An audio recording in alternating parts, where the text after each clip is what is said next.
Om Namo Bhagavate Vasudevaya.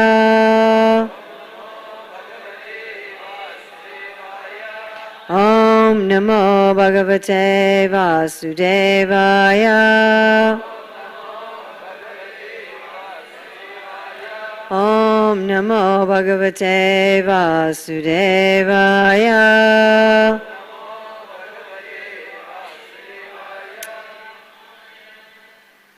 It's October 4th, 2018, in Chowpatty in Mumbai, and we're reading from Srimad Bhagavatam, Canto 11, Chapter 13, the Hamsa Avatar answers questions, text 19. Samam achintaya devha prashnapada titirshaya tasyaham hamsa rupena sakasham agamam tada. Saha, he, Lord Brahma, mam, me, achintayat, remembered, devaha, the original demigod, prashna, of the question, para, the end conclusion, the answer, titirshaya, with a desire to attain, understand, tasya, unto him, aham, I, hamsa rupena, in my form of hamsa, sakasham, visible, agamam, became, tada, at that time. BBT translation and purport. Lord Brahma desired to attain the answer to the question that was puzzling him, and thus he fixed his mind on me, the Supreme Lord. At that time, in my form of Hamsa, I became visible to Lord Brahma. Purport. Hamsa means swan, and the specific ability of the swan is to separate a mixture of milk and water, extracting the rich milky portion. Similarly, Lord Krishna appeared as Hamsa, or the swan, in order to separate the pure consciousness of Lord Brahma from the modes of material nature. Samam achintaya deva prashna para titirshaya tasyaham hamsarupena sakasham agamam tada. Lord Brahma desired to attain the answer to the question that was puzzling him, and thus he fixed his mind on me, the Supreme Lord. At that time, in my form of Hamsa, I became visible to Lord Brahma. Are you translating in the back? You're translating? If I'm going too fast, will you just wave at me and tell me to go slower? Okay? If I say some word that you do not understand, also just ask me to clarify, okay? And anyone here also, my natural speech is very fast. I'm from New York City. Everybody there everything is fast. So, especially if I get very excited, I will start to speak fast. So, if I go too fast, will you tell me? Is this okay? Yes? And if I say some word in English you do not understand, will you ask? This is a deal, everybody? Ladies also? The ones making the garlands all the way in the back? They're not even listening, they're just making garlands. Okay. Hare Krishna. So this is a very, as was pointed out in yesterday's purport, it's a very strange situation because Lord Brahma was benedicted not to become bewildered. But he's bewildered. And the question is a bewildering one. And that is, how do we have higher consciousness when we are absorbed in the world? The question is, when the senses and the sense objects are interacting, and that is a whole other topic of Sankhya, how do the senses and the sense objects interact What's the relationship between the sense objects, the mind, the brain, the soul? That is the topic in modern times of what's called philosophy of science. So in this very complicated understanding of the relationship between the senses and the mind and the sense objects, how can we have higher consciousness? Now this is the question. And it's interesting that Lord Brahma was bewildered by this question, because he is supposed to be an exemplar of a person who is doing this, who is creating the universe, who is managing the universe, but who is not affected by the universe, who is in higher consciousness. So surely he must know how he is doing what he is doing. Huh? Of course, sometimes, if we become very expert at doing something, we no longer know how we are doing it. Isn't it? This is a problem in education. So, as Prabhu mentioned, so I wrote a literacy program to teach children how to read English. And it was a big controversy, still is somewhat of a controversy, how to teach reading. Should you teach the children to make the sounds, you know, da, e, dear, or do you just teach them to look at the word and recognize it? Because when we are an expert reader, we are not thinking of the sounds of the letters. In fact, we are not even reading single words. We are reading whole phrases. We are reading 3 to 5 words at a time just by glance. And then because of our experience with the format of what we are reading and the language and so many things, our mind is anticipating the next phrase. While we are reading the current phrase, I'm giving you all a little education in literacy pedagogy here, and only if the next phrase does not meet our expectations do we kind of stop. So it was thought, well, expert readers read like this, therefore we should teach the children from the beginning to read like this. And it was a complete failure. You had to teach the children how to read by sounding out the letters. And the expert reader has to act as if they are a beginning reader. Like we say, the Uttam Bhakta has to act like the Madhyam Bhakta to preach. Not that they become a Madhyam Bhakta, actually. Like not that the teacher who can read Shakespeare actually becomes like the 5-year-old. But they have to demonstrate it. The same with mathematics. I actually found this as a teacher much more difficult with mathematics. In mathematics, you just know the answer, but you don't know how you know the answer.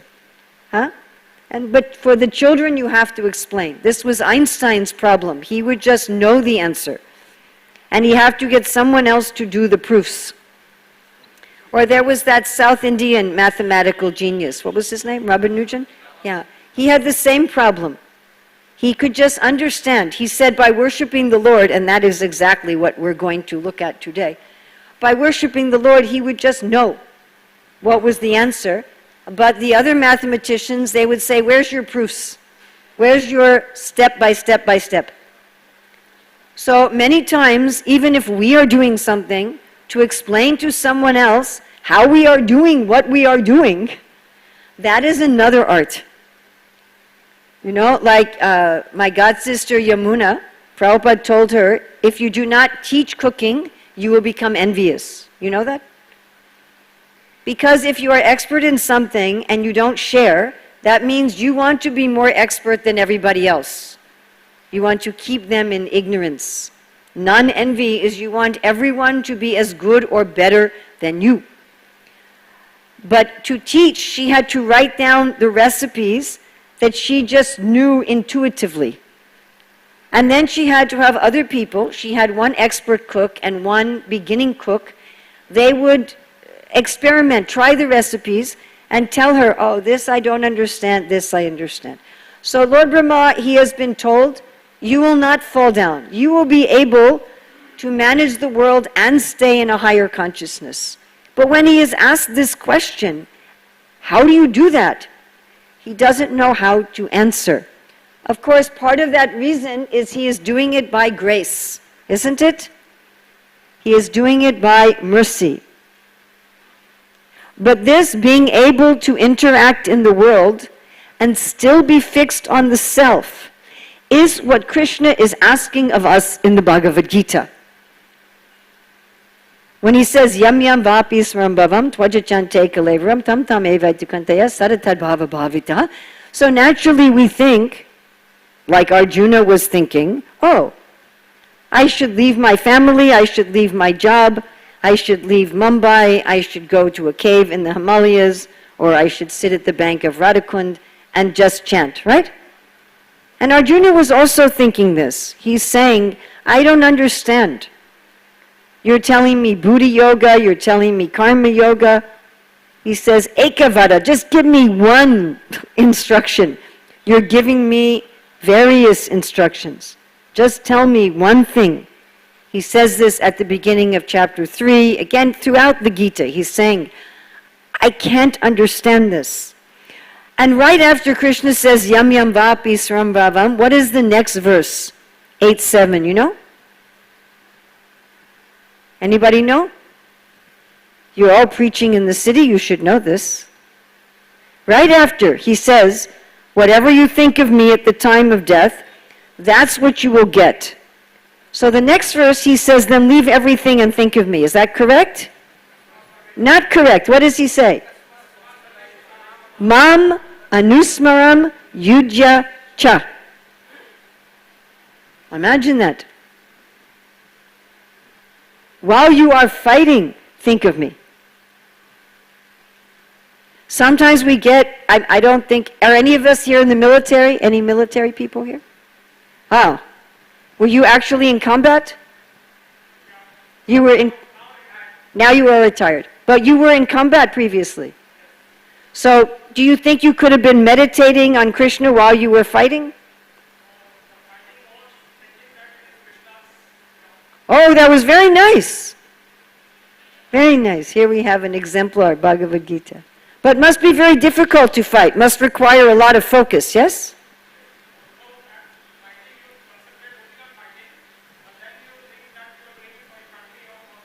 Aha, but so it's not simultaneous. Yeah, it's consecutive.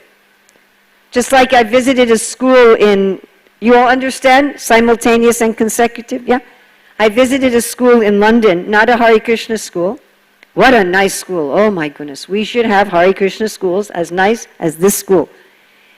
It's put on by people called St. James. It's a mix of Christianity and Mayavad. Seriously, they're mixing Christ and Sankara. Very strange. But anyway, they're vegetarian and they teach Sanskrit, they teach the Vedas. I mean, what a nice school. Except Krishna's not there, but otherwise, so nice. So before every class, the students offer the class to the Paramatma, and at the end of every class, they offer the class to Paramatma. So that we can do consecutively, but Krishna is asking to do it simultaneously. For a fighter. Now those of us who've not been in the military, maybe we have gotten in a verbal fight. Huh? How many of you in your life have been in a verbal fight? Almost everybody. It's very engaging, isn't it? Actually, for myself, I have decided that I should avoid verbal fights because I forget Krishna. As soon as I am in a verbal fight, even if it's philosophy. One time, I was with a group of devotees and we were having this, we were talking about verbal philosophical fights. And one of the devotees, Shamaka Rishi, who runs our Oxford Hindu Center, he said, when we engage like this, we forget about the blue boy playing his flute. And I said, you know, you're right. When I get really wrapped up in some philosophical fight, even it's about Shastra, I just forget about the little blue boy playing his flute. Like, completely. So I thought, I cannot do this. I cannot do this instruction of Krishna, Mam Anusmaram Yujya Cha. I find it very difficult. But this is what Krishna is asking for. And this is the question put before Lord Brahma. How do you do this? And my dear friends, if we can't figure out how to do this, we will never make the world Krishna conscious. There's a lot of discussion in our movement about how to spread Krishna consciousness to all the people of the world. Yes? And people say, well, maybe if we play guitars and serve pizza, but I say we already are serving pizza and playing guitars. That's already happening. And so many people are wearing trousers. I say that is not the problem. The problem is we don't teach people mam anusmram yujicha. We don't teach people how do you be in transcendental consciousness while you are interacting with the senses and the sense objects. How do you do this? What is the process? Because it seems to be, as the question was asked, that as soon as you're absorbed in interaction with the world, you forget Atma. You forget self and super self. So therefore Hamsa Avatar has appeared in order, just like a Hamsa, which here is translated as a swan. And Prabhupada generally translates as swan, but our godbrother Arvinda Sarup Prabhu did some research as to what is this Hamsa. He said actually it's a goose. You can look it up on the internet. He wrote a whole research about this Hamsa. Anyway, some kind of bird that has the ability to take milk from water. Somehow it can extract the essence of a thing. And in the same way, the Hamsa Avatar can say, even in the world, how can you focus on Atma? How can you focus on the self? Indeed, we have this instruction by Sri Chaitanya Mahaprabhu to Raghunath Das Goswami. Whatever you are doing in the world, always internally meditate on your service to the divine couple in Vrindavan. Same instruction. And Sri Chaitanya Mahaprabhu, in speaking to Ramananda Roy's family members after Gopinath Pattanayaka got in trouble with the government, he also said, whether you are renunciates or whether you are dealing in money and the things of the world, you stay as my eternal servant. And Srila Bhaktisiddhanta Saraswati Thakur says in that purport that Srila Prabhupada is quoting, that if we have the mentality of Krishna's servant, then whether we are a renunciate or whether we are doing seemingly great material activities in the world, we will not be affected. Srila Bhaktisiddhanta Saraswati Thakur says that taking sannyas or working with money and the world are both external things. The solution is very simple. It simply needs to be practiced. But before we come to the solution, which we won't go into in depth today, because today is not about the solution, but I don't want to not say anything about it at all, otherwise you'll be, what's the solution? So how do we understand? What is the process?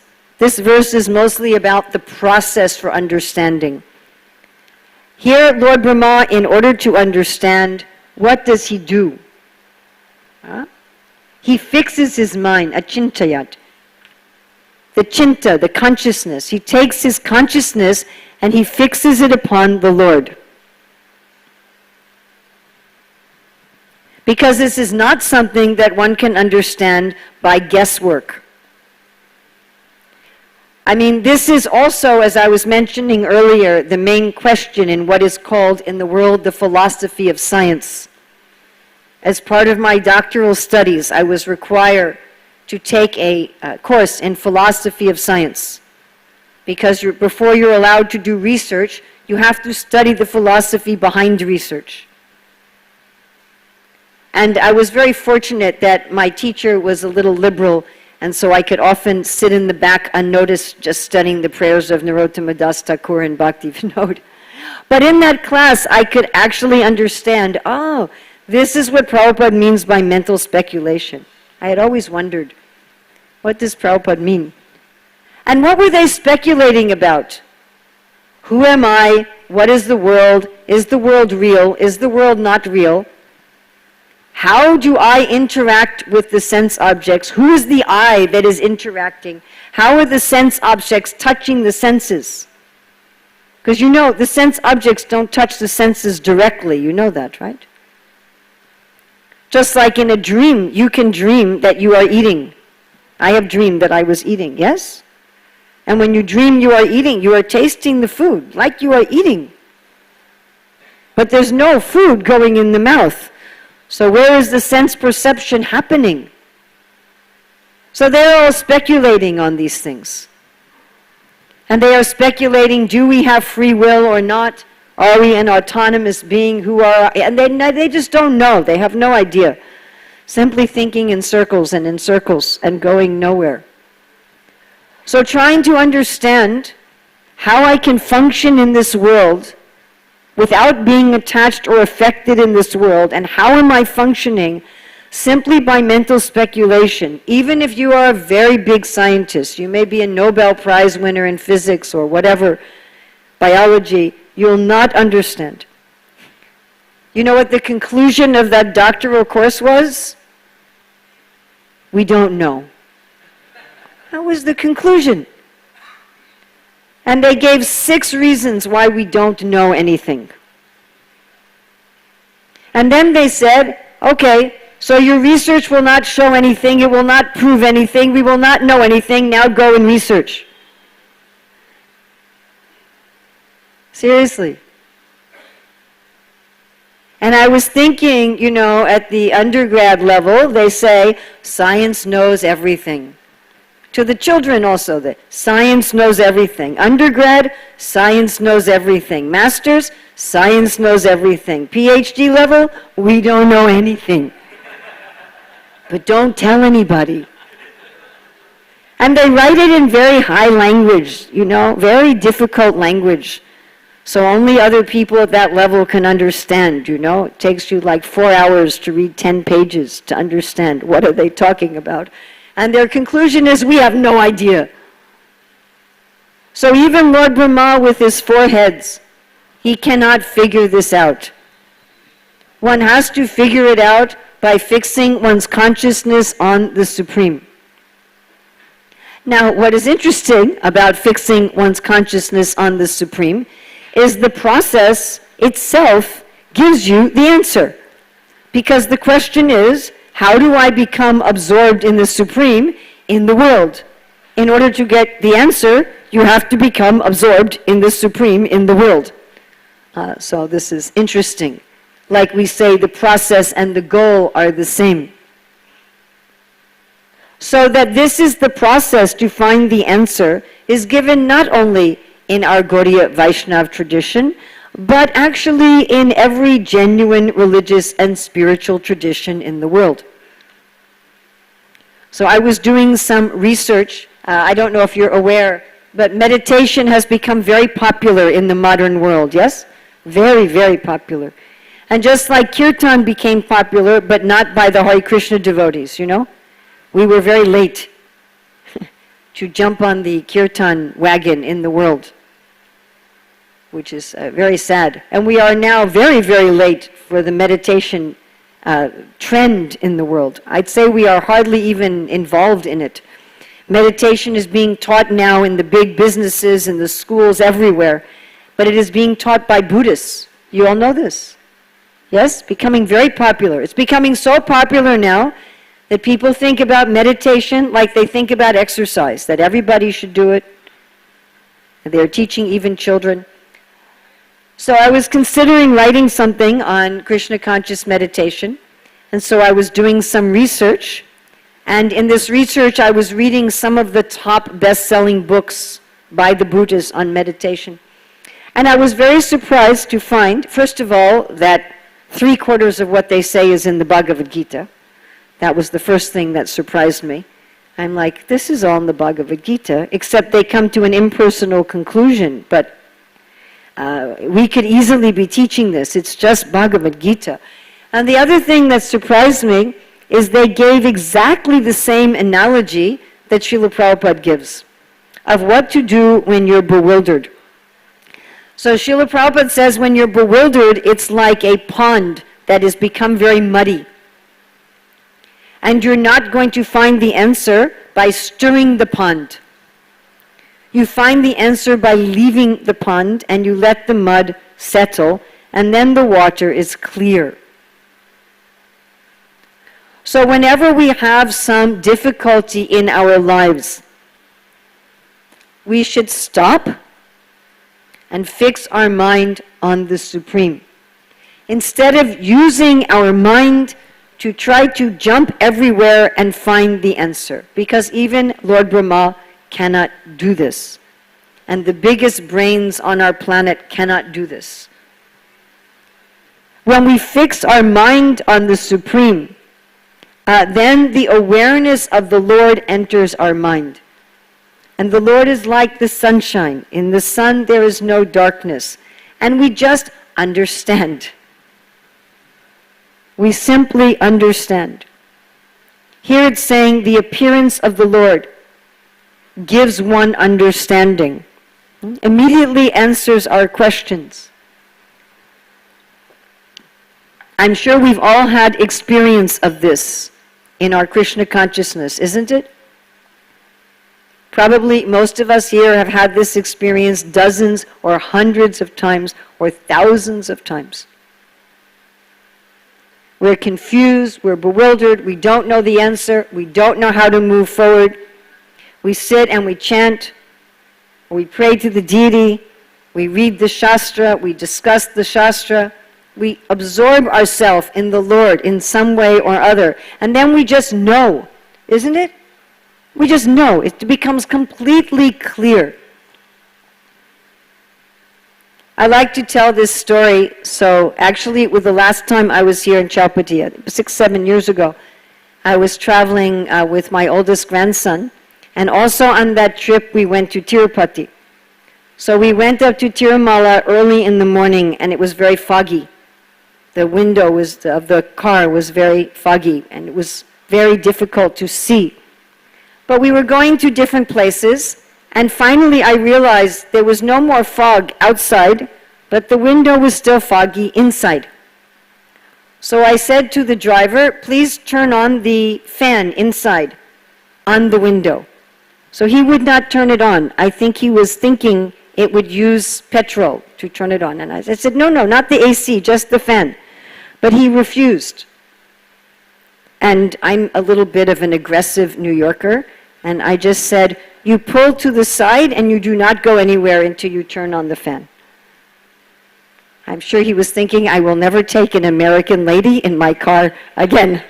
But he turned on the fan, and then the back window was also foggy, and I could see it had wires. And I said, please push the button for the wires. No, broken, he said. So I didn't believe him, so I got out of the back seat and I opened the front door and I pushed the button myself. You know, it's a useful quality back in the 70s to go out to the airport and sell Prabhupada's books in the airport. I tried to use my nature in service. But anyway, so he turned on the wire and the back window also became clear, because the fog outside was gone. So often we think the problem is external to us. We think the problem is, oh, I don't have enough money, this person is not treating me properly, you know, I have this disease. We're thinking the problem is something outside of ourselves. But the fog is inside the car. The fog is inside the car. Lord Brahma's prayers in the 14th chapter of the 10th canto, Prabhupada writing in Krishna book, he says, Maya exists only within the mind. As Krishna says in the Chatur Shloka, whatever appears to be of value, if it is without relation to me, it has no reality. Know it to be my illusory energy, that reflection which appears to be in darkness. Maya is not a thing. It is a consciousness. It is a consciousness of seeing the world separate from the Lord, or seeing myself separate from the Lord. The problem is not interacting with the sense objects. The problem is seeing myself as a materialistic being and the sense objects as separate from Krishna, as seeing them as sense objects. That is the problem. Oh, that is an object. I am a material being, and that is an object for the satisfaction of my senses. Yes, it is a fact. When we are absorbed like that, we cannot see the Lord. But when we see the Lord, when we are aware of the Lord, when we fix our mind on the Lord, then we can understand, I am a spiritual being. Jivera Swarupaya Krishnera Nichidhasha. Mama Vamso Jiva Loke Jiva Bhuta Sanatana. I am a spiritual being.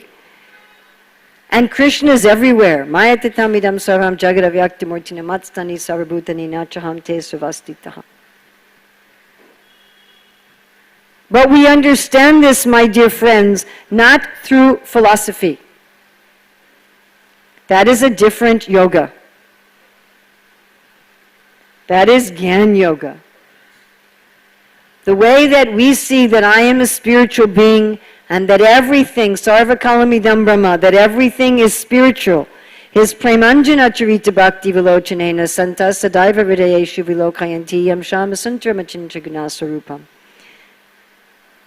Through attachment, Maya Shaktamana Partha, we're not fixing our mind on the Lord like the Astanga yogis. They are doing this mechanically. It can be done mechanically. The body, human body is designed that if you breathe a certain way, you sit a certain way, mechanically you can realize the self. But most people, this is a very difficult job. I was giving a class in America, in Michigan, and in the audience there was one martial arts teacher, and when we were talking about Astanga Yoga, he said, this is like what I teach in martial arts. If you stand, you have a certain posture and a certain breathing, a certain way of using the mind. You transcend the body. He said, but none of my students have the patience or the interest in learning the actual traditional martial arts process. He said, so I have to give them a baby version, or they'll not come to more than one class. But you give them a baby version, they will stay babies, isn't it? Yeah. So mechanical system, maybe 20, 30 people on the planet today can do this. And anyway, Krishna doesn't so much recommend it, right? Yogi namapi sarvesham madgaten antaratvana shradavam bhajateyo mam sama yukta samopataha. And Arjuna is not even, Chantalahimana Krishna, I don't think I can do this mechanically. So we're not fixing our mind mechanically. We're trying to fix our mind through attachment. We're trying to get attached to the deities. Not just, oh, this is some ritual, we come every day, Govinda, Madi Purusham, I wonder what I'm going to do at 10 o'clock. What will they serve for lunch? Not like that. Or not like you have deities in your home and like, okay, they are my karma stamping out machine. I take my food, I put it in front of them, please take away the karma, thank you very much. No, one should be attached. One should see Gopinath, Radha Gopinath, as a person. Gornita, as they're a person. Prabhupada said the deity is anxious to speak to you, but you're not listening. You don't want to talk to him. Talk to him. I always tell this story. I had some difficulty in the Vrindavan temple, something I thought was not right, and I tried to fix it for many years. All different levels of management, never got fixed. So I don't know if you know my godbrother Burjan Prabhu. Anyway, he was there, and I complained to him. And he said, but this is not your concern. I said, but it bothers me. He said, but you have gone to all the authorities, nothing more you can do. I said, still bothers me. He said, then talk to Balaram. I'm like, why Balaram? He said, well, everybody's at Radhashyam's altar, but it's Krishna Balaram temple. I said, okay. I said, but why Balaram? He said, well, he's the older brother. So I went to Balaram. I said, Balaram, there's this problem in the temple. And I talked to all the management and still it's not going away. You're here. Sarvadharman parichaja, I'm surrendering to you. And yada yada hi dharmasya glanir bhavati bharata bhutanam adharmasya. You're going to take care of this. And within a few months it was taken care of without anything further on my part. So talk to the deity. Meditate on the deity as a person. They're people. The holy name is a person. The prasadam we eat, it's a gift from a person. All the service we're doing, they're making the garlands. It's for a person. Get some attachment. When we read, Prabhupada said, if when we're chanting, we cannot remember Krishna's leelas, then our chanting is inattentive and is neglectful. Prabhupada defined neglectful, inattentive chanting as when we are chanting, we do not naturally remember Krishna's pastimes. I can read you the verse, the quote if you like. Actually, I don't have my phone with me, but I could get it for you. So this is the process of bhakti, Maya Shakta Manapartha. That is how we fix our mind on Krishna, with attachment. And that can be done by anyone, even some strong-minded New York lady. Anybody. You don't have to be some, Pakka South Indian Brahmin for 35 generations. Right? Prabhupada says even a dog, even a child. I like to tell this story also. We had the Gurukul children were playing hide and seek in our house, and my granddaughter, who was 3, she went up to the deities and she said, Gornitai, where is Mukunda hiding? Even a child can fix their mind on Krishna with attachment.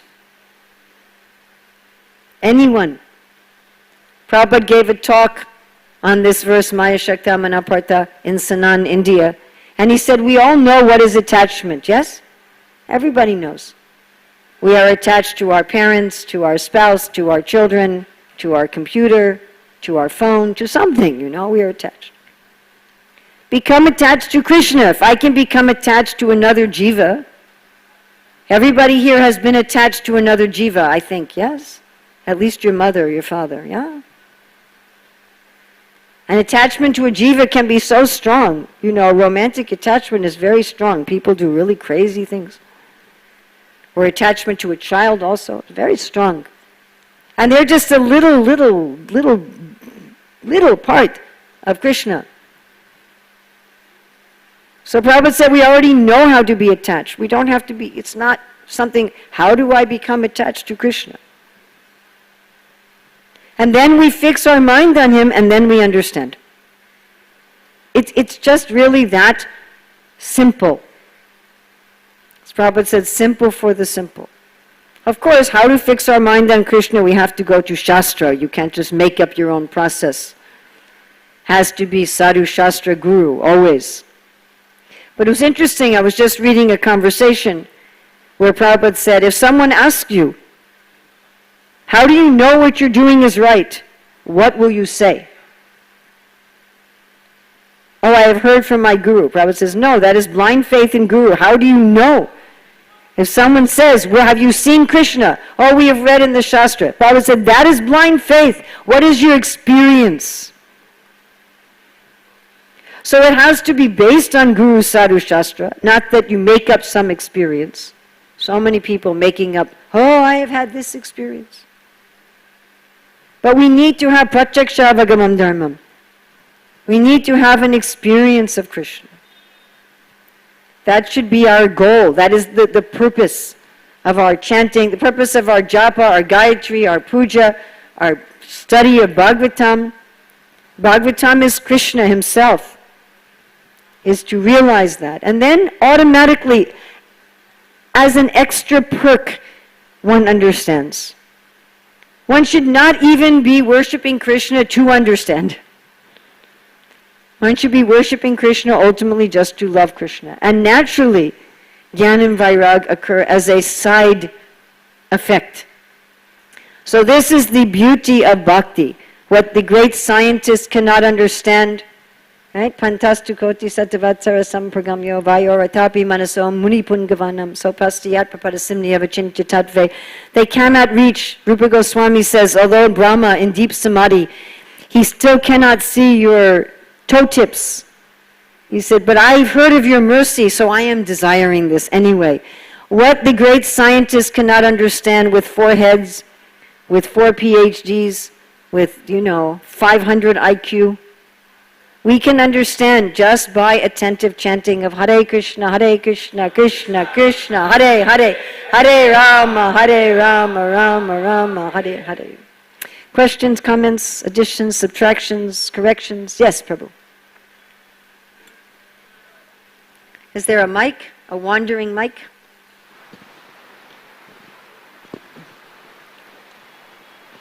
Hare Krishna. Hare Krishna. Thanks for the wonderful class as usual, Mataji. Just one question. You mentioned that we are encouraged to speak to the deities, and the deities are eager to speak back to us. So I'm trying to reconcile some knowledge which I've gathered from here and there, from lectures here and there. So where do we draw the line of not being a sahajiya and trying to speak to the deities? Because we are always advised to. So sahajiyas, first of all, they don't follow the regulative principles. They're not following Guru Sadhu Shastra. And second of all, they imitate a very high platform. And generally they choose to imitate the gopis. You don't find very many sahajiyas imitating the cowherd boys. Do you? No. Or like Raktak. You don't see very many sahajiyas saying, yes, I am following in the footsteps of Raktak and Paktrak. So if you are not pretending to be a gopi, and if you are following the regulative principles, then you are okay. What I meant by, maybe the terminology was wrong, what I meant by sahajiya is trying to take an easy path to the worship. Basically, we are asked to... Easy? Do you think having a sincere conversation with Krishna is easy? No, I'm saying... Okay, good. Pretending, or at least, fake. Why are you pretending? Why don't you have a genuine... Why are you having a fake conversation with That's Krishna? what I'm trying to ask. Why can't you be genuine? That's what I'm trying to ask. Aren't there things... Like you're having a genuine conversation with me, yeah? Yes. You're not faking, right? No. You're not pretending, right? No. Well, you can talk to him also. My question is, if some people say that, oh, Krishna liked the dress which I gave, or Krishna liked the food which I made. So that's another thing, but that you're saying what Krishna is answering you. Yeah. That's another thing. That's different. I'm talking about you talk to him. Okay. You can talk to him. He will answer you, of course. He has ways of answering you. Ways of answering. Can you elaborate on that, the ways of answering? Yeah, of course. So I think everyone has experienced that Krishna has answered them, yes?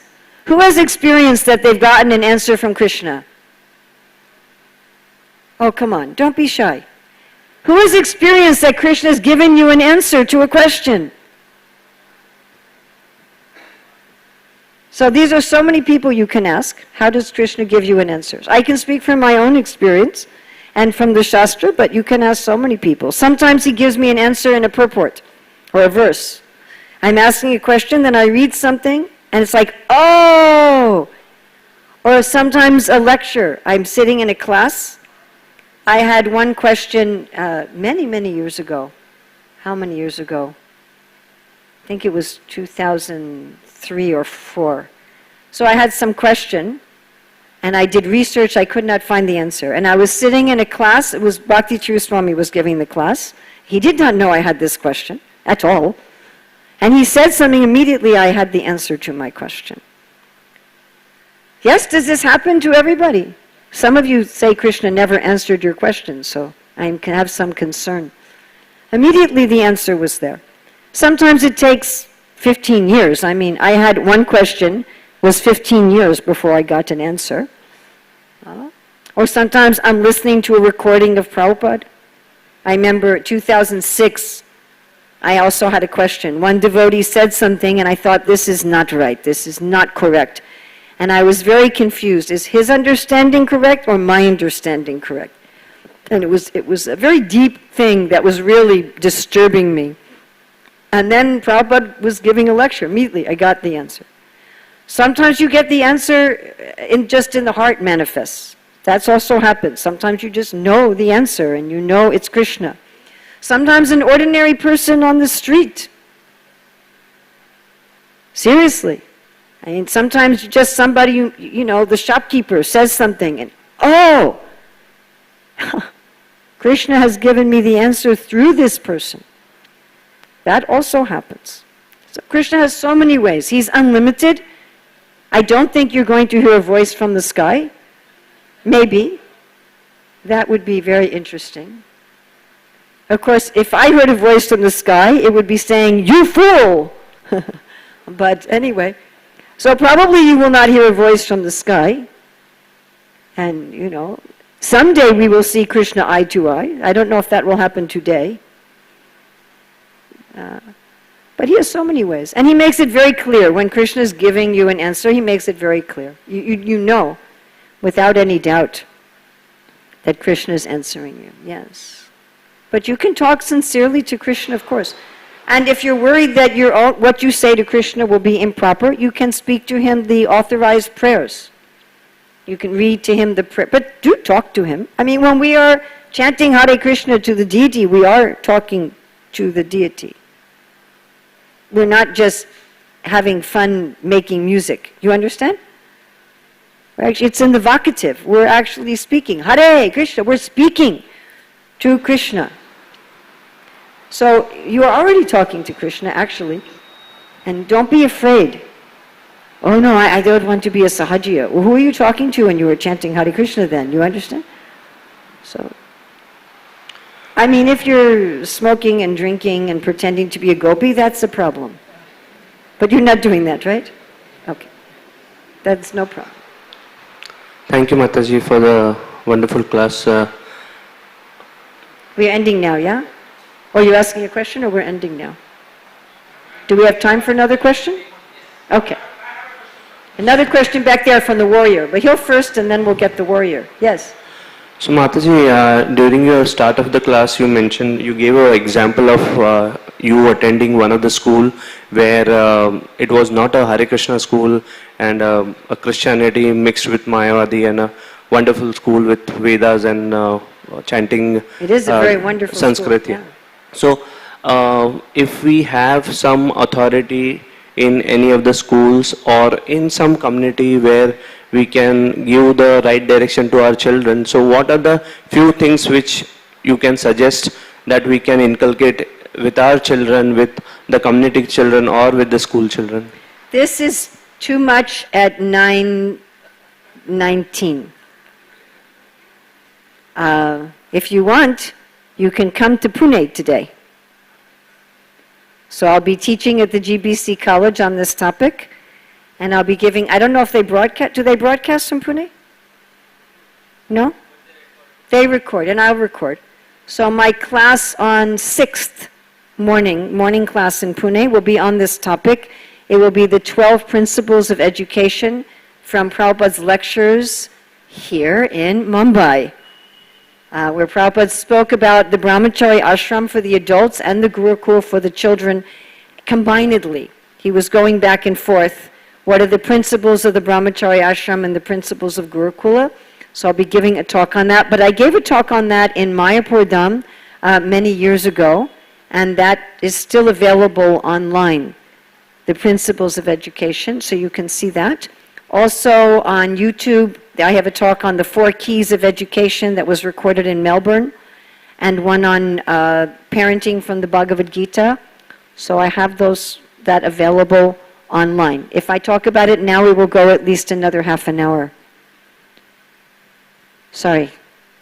I'll connect you with you. Okay. Later. And although I mentioned it in the class, it's a little off topic. So, yes.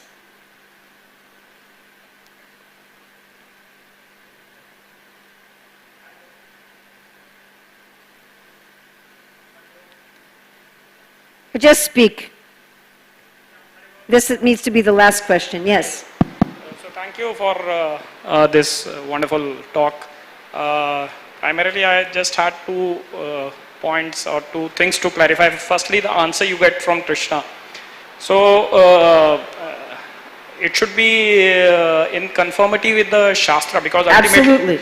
the Shastra is the authority, I cannot say Absolutely. that some answer has come and it is as per my mental speculation. So in case if we are not knowing the Shastras completely or thoroughly, Completely is a little difficult, but okay. thoroughly, I mean to say you not understanding the Shastra, then shouldn't we check that answer with somebody who's conversant Therefore, I with, was saying Sadhu Shastra Guru. who's conversant with the Shastras? Correct. So therefore, whatever we think, whatever prayers I'm offering to Krishna, whatever answer I'm getting from Krishna must be in accord with Guru Sadhu Shastra. Yes. And second point, as you are mentioning about meditation, and you were saying like the Buddhists have, they're very this thing into meditation, and 3/4 of it is Gita. Yes, but it is. Ultimately, it's coming to impersonalism. Yes. But as I understood, Buddhism is Shunyavad. It's zero. Ultimately, nothing. Yes, that is true. So then, this Buddhist meditation is primarily Shunya. Ultimately. So I think impersonal is Shankara. You are right. And then in case of our meditation, like if we are meditating, what are we aware of when we are meditating? That I am Krishna's Das? Krishna what? Krishna's Das. Yes, sounds like a very good idea. So that awareness is all through. All through? Like you said, you need to meditate. If I am doing japa, I need to meditate. Correct. Say this, we say that japa meditation. Correct. So what's the meditation part there? Because what I heard, Prabhupada said, just listen. That was secondary instruction. Prabhupada would say when you are chanting, you feel the presence of Krishna. And when you feel the presence of Krishna, you naturally remember his instructions in the Bhagavad Gita or his pastimes. And if you cannot do that, just listen. Okay, that was always the second tier, never the first. So the first part is being aware of you being an eternally servant of Krishna. Yes, and Prabhupada would say if you just hear, eventually you will be able to remember Krishna's form pastimes. But that is second best. Okay, thanks. That is not the... If when you... And Prabhupada was saying, why are you reading Krishna book? He said, if you're reading Krishna book, naturally when you chant, you should remember Krishna's pastimes. He said, otherwise your Krishna consciousness is defective, it is negligent, it is inattentive. So maybe, you know, the first month in Krishna consciousness, you don't know anything about Krishna. And therefore, when you chant Hare Krishna, you don't remember Krishna because you don't even know who is Krishna. How are you going to remember Krishna? So you just hear. But once you are reading about Krishna naturally, just like if you say, my mother, immediately you remember your mother. Yeah? If I say my mother, I remember her face, I remember her qualities, I remember her activities, isn't it? I don't have to do it artificially. I don't have to say, now I'm going to remember my mother. When I just do. Yeah? Correct?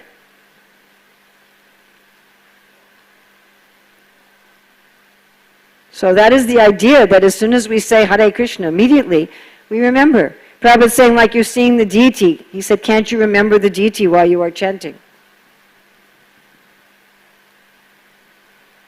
But if you cannot do that, then just hear. Okay, I think we need to end.